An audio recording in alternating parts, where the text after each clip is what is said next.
আমাদের বাড়ির পাশে খুব সুন্দর একাকী থাকতেন। তিনি খুবই ফর্সা ও হাসি খুশি ছিলেন। যখনই তাকে দেখতাম আমার ভেতরটা খুশিতে নেচে উঠত। কাকির স্বামী দেশের বাইরে থাকতেন, তাই আমার মনে হতো যদি তার সঙ্গে কিছুটা মনের কষ্ট ভাগ করে নিতে পারতাম। কিন্তু আমি এটা জানতাম না যে তিনি আগে থেকেই আমার সাথে কথা বলতে চাইছিল।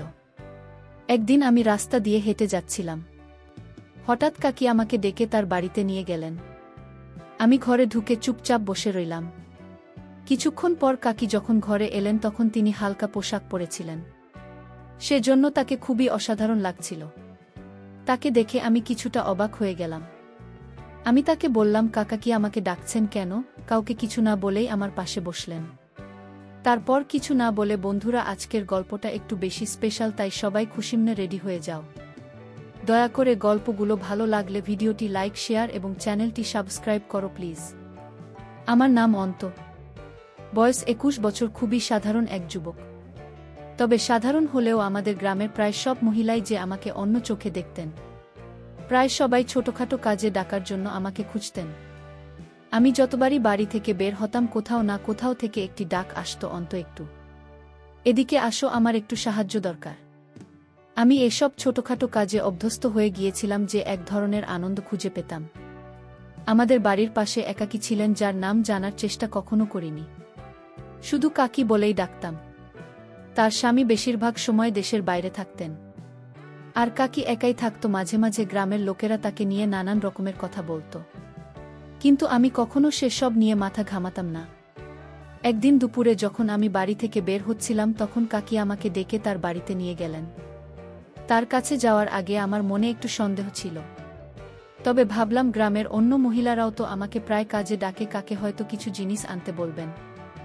আমি যখন তার দরজার কাছে পৌঁছালাম, তিনি হাসি মুখে বললেন, অন্ত, তুমি কি আমার জন্য রাজেশের দোকান থেকে একটা ডিভিডি আনতে পারবে?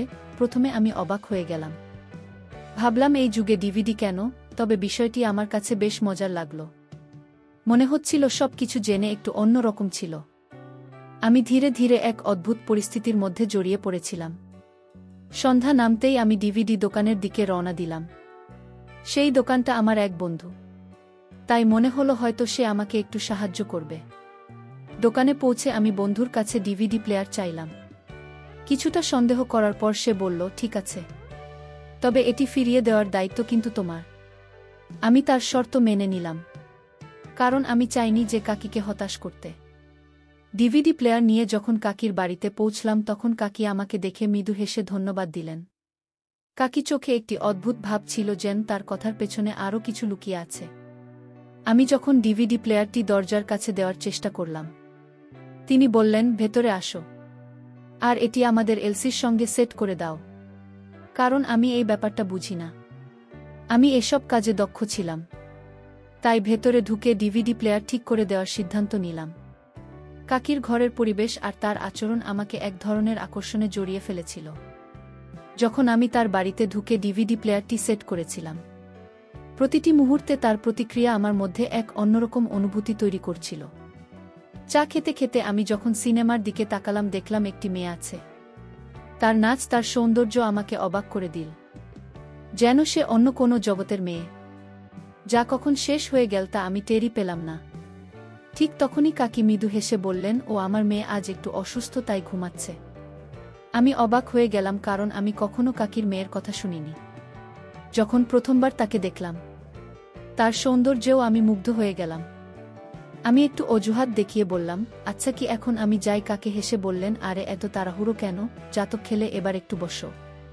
আমি কোনো উত্তর না দিয়ে উঠে সোজা বাড়ির দিকে রওনা হলাম।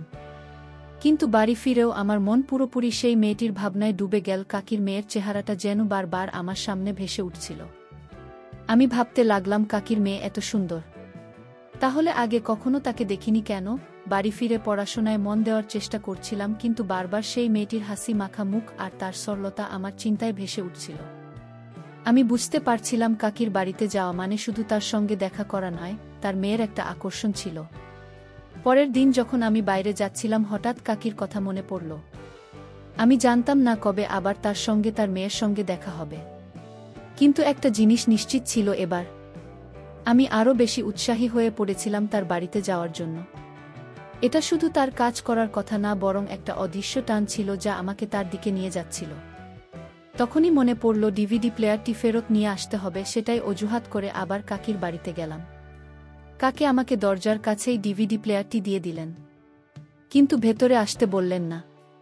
আমি কিছুটা হতাশ হয়ে গেলাম, কারণ হয়তো অপেক্ষা করছিলাম কখন আবার তার বাড়িতে যাওয়ার সুযোগ পাব এবং সেই সুন্দরী মেয়েটিকে দেখতে পাব। অবশেষে কয়েকদিন পরে আবার কাকি আমাকে ডাকলেন আর বললেন, বাবা, আমাদের মেশিনটি ঠিকভাবে কাজ করছে না, একটু দেখে দাও তো। আমি তৎক্ষণাৎ তার বাড়িতে গেলাম। মেশিনটি পরীক্ষা করে দেখলাম ভিতরে একটি কাপড় আটকে আছে। কাপড়টি বের করে মেশিনটি চালু করলাম এবং সিটি আবার কাজ করতে শুরু করল। এটা দেখে খুশি হয়ে বললেন, ধন্যবাদ ঠিক করে দেওয়ার জন্য। এবার কাপড় ধোয়ার কাজটা করতে হবে। এখন আমার মেয়ের ওঠার সময় হয়েছে। আমি যখন উঠতে যাচ্ছিলাম কাকি বললেন, আরে বসো, তোমার জন্য কিছু খাবার নিয়ে আসছি। কিছুক্ষণ পর তিনি চা আর বিস্কুট নিয়ে এলেন। আমি ভাবতে শুরু করলাম, কাকির মেয়েও তো এই বাড়িতেই থাকে, কিন্তু তাকে এখনও দেখিনি। মনে মনে আগ্রহ বাড়ছিল তাকে একবার দেখার জন্য। আমি তাকে বেশ কয়েকদিন আগে দেখেছিলাম, কিন্তু কখনো সামনাসামনি দেখা হয়নি। ভাবছিলাম, যখন কাকি এত সুন্দর, তার মেয়ে তো আরও সুন্দর হবে। তখনই কাকে বললেন, তুমি একটু বসো, আমার মেয়েটাই আসবে তোমার সঙ্গে, আলাপ করিয়ে দেব। ঠিক সেই সময় তার মেয়ে ঘর থেকে বেরিয়ে এল। সম্ভবত সে জানত না যে আমি এখানে আছি, তাই অরুণা ছাড়াই বেরিয়ে এল। তাকে দেখে আমার চোখ বড় হয়ে গেল, যেন এক পরী আমার সামনে দাঁড়িয়ে আছে। তার ভেজা চুল দেখে মনে হলো সে এখনই স্নান করে এসেছে। সে একটি গোলাপি রঙের পোশাক পরেছিল যা তাকে একেবারে অফিসারের মতো লাগাচ্ছিল। আমি তাড়াতাড়ি উঠে দাঁড়ালাম। কাকি তার মেয়েকে বললেন, এটা আমাদের প্রতিবেশী, অন্তত খুব ভালো ছেলে, অনেক কাজে সাহায্য করে আমাকে। এটা শুনে তার মেয়ে আমাকে একটু দেখে নিলে এবং আবার নিজের ঘরে চলে গেল। কাকি বললেন, অপরিচিতদের সঙ্গে বেশি কথা বলে না, ছোট বয়সে অনেক কষ্ট পেয়েছে। ও কথায় কথায় আমি তার স্বামী কথা জানতে চাইলাম। এই প্রশ্নে তিনি কিছুটা অস্বস্তি বোধ করলেন, একটা দীর্ঘশ্বাস নিলেন। তারপর বললেন, উনি গত 8 বছর ধরে বিদেশে আছেন, এখনো ফিরে আসেননি। উনি প্রতি সপ্তাহে টাকা পাঠান, তাই আমাদের কোনো কিছুর অভাব হয় না। কাকে বলতে শুরু করলেন, তবে আমার একটাই মেয়ে আর আমার স্বামীও বিদেশে আছেন, তাই বাড়িতে একজন পুরুষের উপস্থিতি সব সময় মিস করি। যদি আমাদের বাড়িতে এমন একজন থাকত যেসব বাইরের কাজগুলো করে দিত। তার কথাগুলো বলার সময় মুখে এক ধরনের অসহায়ত্ব দেখা যাচ্ছিল, কেন জানি না সেই মুহূর্তে তার জন্য আমার মনে খুব মমতা জন্মাল। তাই আমি বললাম, আপনি চিন্তা করবেন না, যখনই কোনো কাজের দরকার হবে আমাকে ডেকে নেবেন, আমি সব সময় সাহায্য করতে প্রস্তুত। আমার প্রচুর সময় আছে, আমাকে আপনি নিজের মতোই ভাবতে পারেন। আমার কথায় কাকি খুব খুশি হলেন। এরপর থেকে আমি প্রায় কাকির বাড়ির আশেপাশে ঘোরাঘুরি করতে শুরু করলাম, আর তিনিও বাইরে এসে দাঁড়াতেন। যখনই তিনি আমাকে দেখতেন তখনই বলতেন, অন্তত একটু এদিকে এসো, আমাকে আটা এনে দাও বা সবজি নিয়ে আসবে। আমি সবসময় দ্রুত তার কাজগুলো করে দিতাম। একদিন কাকি আমাকে ডেকে বললেন, অন্তত একটু বাজার থেকে মাছ নিয়ে আসো, মেয়ের জন্য বিশেষ কিছু রান্না করতে ইচ্ছা করছে। আমি তৎক্ষণাৎ বাজারে গেলাম। মাছ নিয়ে ফিরে আসার সময় দেখলাম তার মেয়ে রান্নাঘরে ছিল। সে চুপচাপ রান্না করছিল, তার প্রতিটি কাজ খুব যত্নশীল আর শান্তভাবে করছিল। আমাকে দেখে হালকা একটা হাসি দিল, যা আমার মন ছুঁয়ে গেল। সে খুবই কম কথা বলত, কিন্তু তার চোখগুলো যেন অনেক কিছু বলে দিত। একদিন আমি যখন কাকির বাড়িতে গেলাম, তিনি আমাকে চায়ের জন্য ডেকে নিলেন। বললেন, ও তো আজ তোমার জন্য বিশেষ চা তৈরি করেছি, এসো বসো। আমি তার সঙ্গে বসলাম এবং আমরা নানা বিষয়ে গল্প করতে থাকলাম। কাকি এখন তার পরিবার এবং নিজের জীবনের গল্প বলতে শুরু করলেন। তিনি জানালেন তার মেয়ের নাম সোনিয়া, আর সে তার বাবার খুব কাছের ছিল। যখন তার বাবা বিদেশে চলে গেলেন তখন সোনিয়া তাকে অনেক মিস করত এবং ধীরে ধীরে নিজেকে গুটিয়ে নিতে শুরু করল। কাকির কথা শুনে সোনিয়ার প্রতি আমার সহানুভূতি আরও বাড়বে। আমি তার জীবনের কঠিন সময়গুলো বোঝার চেষ্টা করছিলাম। একদিন আমি তাদের বাড়ির সামনে দিয়ে যাচ্ছিলাম, তখন এক মিষ্টি কণ্ঠ আমাকে ডাকল, অন্ত একটু এখানে আসবে। আমি তাকিয়ে দেখি সেই ডাক শুনিয়া দিয়েছিল। আমি তার কাছে দৌড়ে গেলাম। সোনিয়া বলল, আজ মা অসুস্থ, তাই দয়া করে একটু ওষুধ নিয়ে আসতে পারবে। এটা শুনে আমি তৎক্ষণাৎ দোকানে ফার্মেসিতে গিয়ে ওষুধ কিনে আনলাম। বাড়িতে ফিরে দরজায় টোকা দিলাম। সোনিয়া, দরজা খোল। আমি বললাম, ওষুধ নিয়ে এলাম, এই নাও। তখন সোনিয়া একটু হেসে বলল, দয়া করে ভিতরে এসে ওষুধগুলো হাতে দিয়ে যাও। আমি ভেতরে গেলাম। তারপর সে বলল, মায়ের পাশে বসে থাকো। আমি কাকি ঘরে গিয়ে দেখি তিনি বিশ্রাম নিচ্ছেন। কিছুক্ষণ পর শুনি আমাকে জিজ্ঞেস করল, অন্তত চা খাবে? তার স্বরে এমন কিছু ছিল যার কারণে আমার মুখ থেকে শুধু জিকির শব্দটি বের হলো। কারণ আমি কিছুটা নার্ভাস ছিলাম। তবে তার মুখে একটা অদ্ভুত হাসি ছিল যার মানে আমি বুঝতে পারলাম না।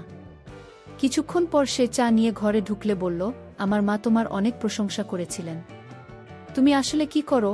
আমি উত্তরে বললাম, সারাদিনই অবসরে থাকি। এটা শুনে সুনীল হেসে উঠল। আমি লক্ষ্য করলাম সে যখন হাসে তখন তাকে আরও সুন্দর দেখায়। তারপর হঠাৎ তার মুখটা একটু বিষণ্ণ হয়ে গেল। আমি চা খাওয়ার সময় আমি ভাবিনি যে ও এতটা কাছে এসে বসবে। হঠাৎ আমার হাতটা ধরে বলল, তুমি কাজ কেন করো না? তার এই কথায় আমার চোখে পানি চলে এলো। আমি বললাম, আমার বাবা মারা গেছেন, আমি দিনে দুবেলা খাবার পাই, তাই কাজ করে আর কি করব। এটা শুনে সে রেগে গিয়ে উঠে দাঁড়াতে লাগল। আমি বুঝলাম এটাই সুযোগ, তাই তার হাত ধরে তাকে থামালাম। সে তখন বলল, ও তুমি বিদেশে চলে যাও, সেখানে গিয়ে অনেক টাকা রোজগার করো, তারপর নিজের ঘর বানিয়ে নাও এবং বিয়ে করো। পাড়ার লোক আর কতদিন তোমাকে সাহায্য করবে? এসব কথা বলে সে আলমারির কাছে গেল এবং সেখান থেকে কিছু গহনা বের করে আমার হাতে দিল। ও বলল, এগুলো আমার বিয়ের গহনা। এগুলো এখন আর আমার কোনো কাজে আসবে না। তুমি এগুলো ধার হিসেবে নাও, বিদেশ থেকে ফিরে এসে ফেরত দিও।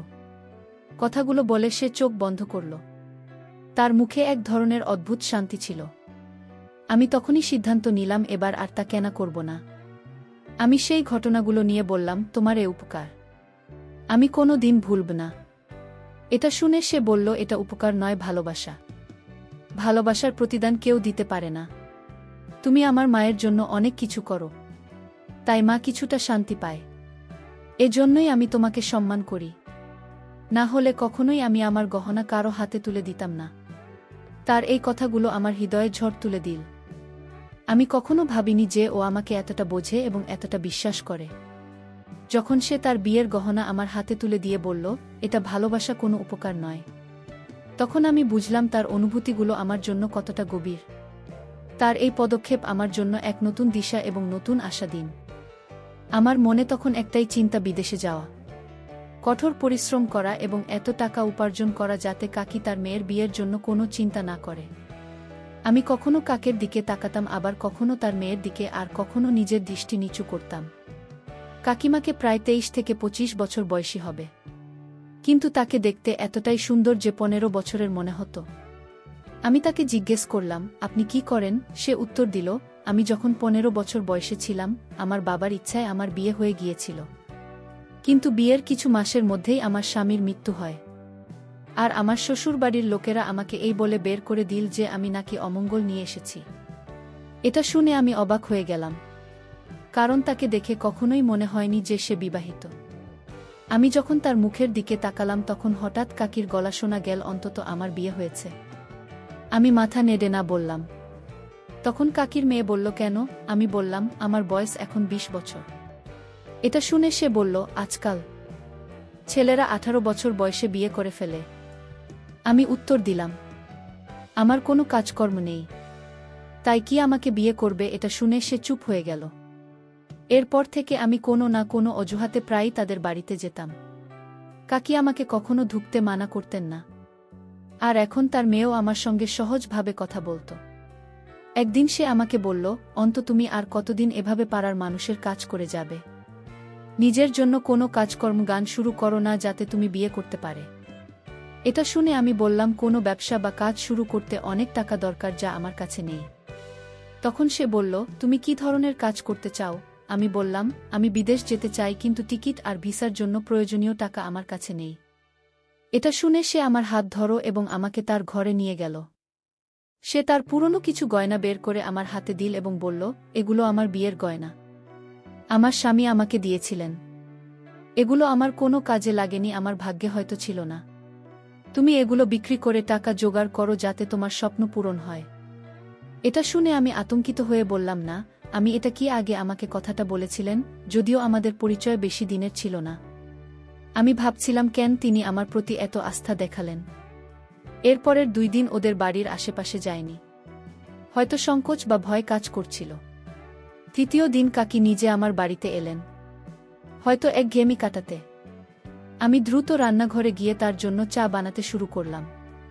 কাকি হঠাৎ বললেন, 2 দিন হয়ে গেল তুমি আমাদের বাড়িতে আসনি কেন? মনে মনে আমি যেন এই প্রশ্নেরই অপেক্ষায় ছিলাম।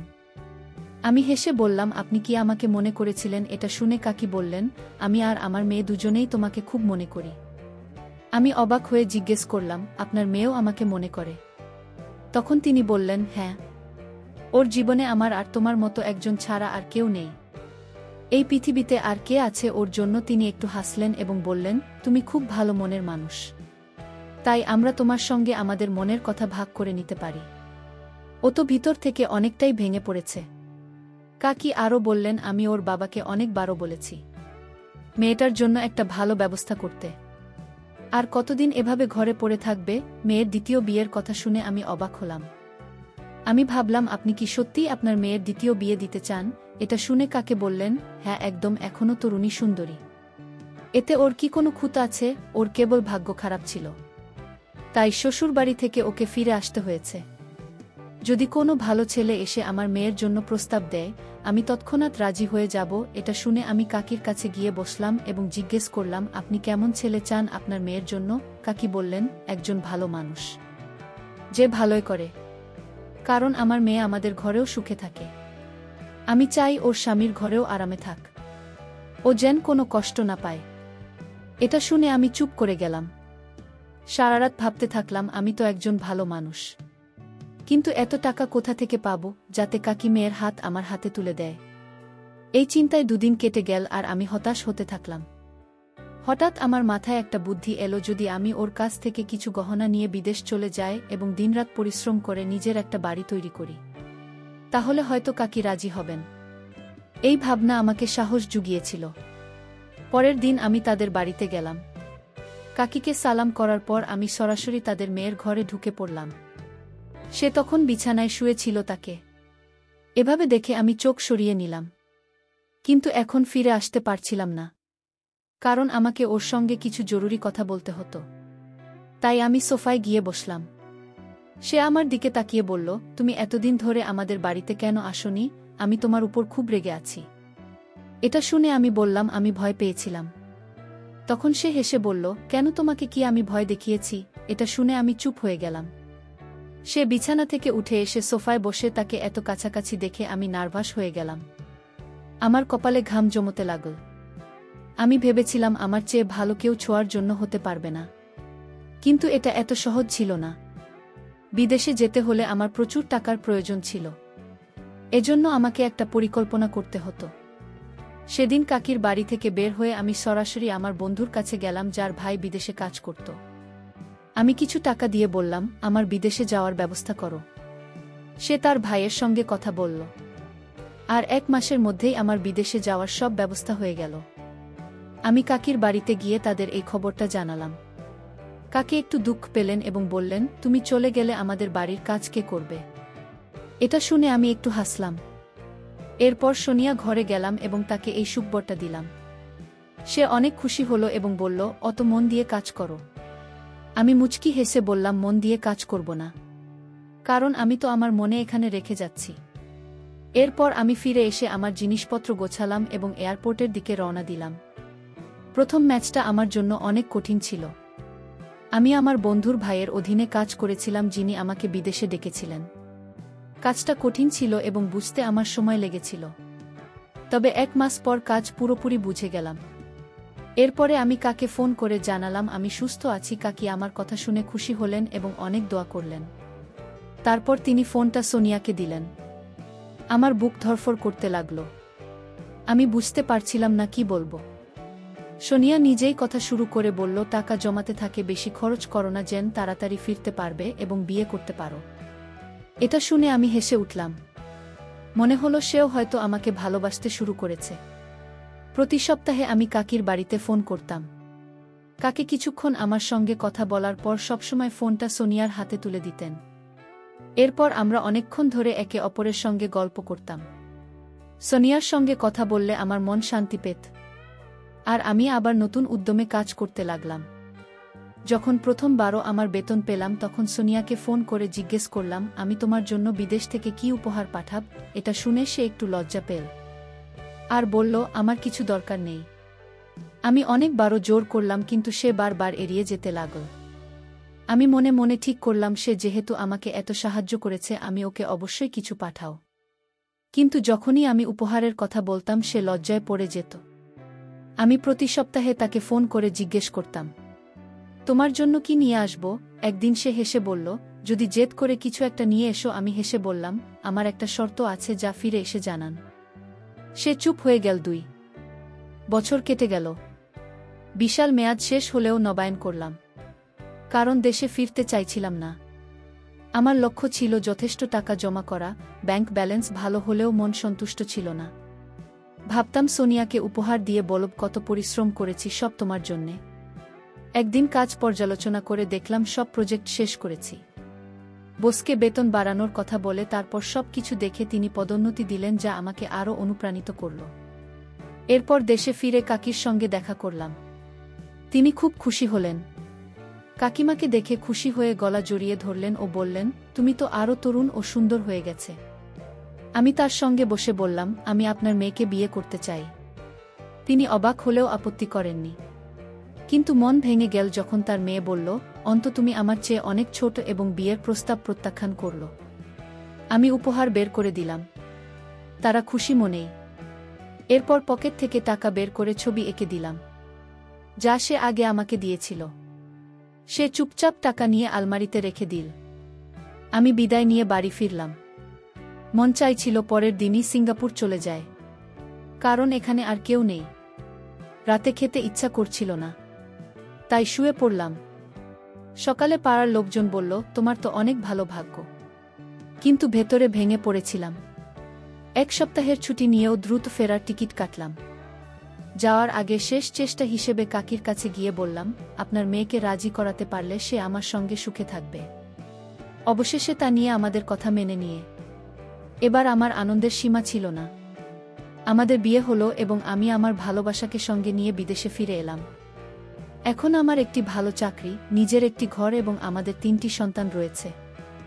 আমরা এখন সুখে শান্তিতে আমাদের জীবন কাটাচ্ছি। গল্পটা কেমন লাগল জানাতে ভুলবেন না। আরও মজার মজার রোম্যান্টিক গল্প পেতে চাইলে ভিডিওটি লাইক, শেয়ার এবং চ্যানেলটি সাবস্ক্রাইব করতে ভুলবেন না।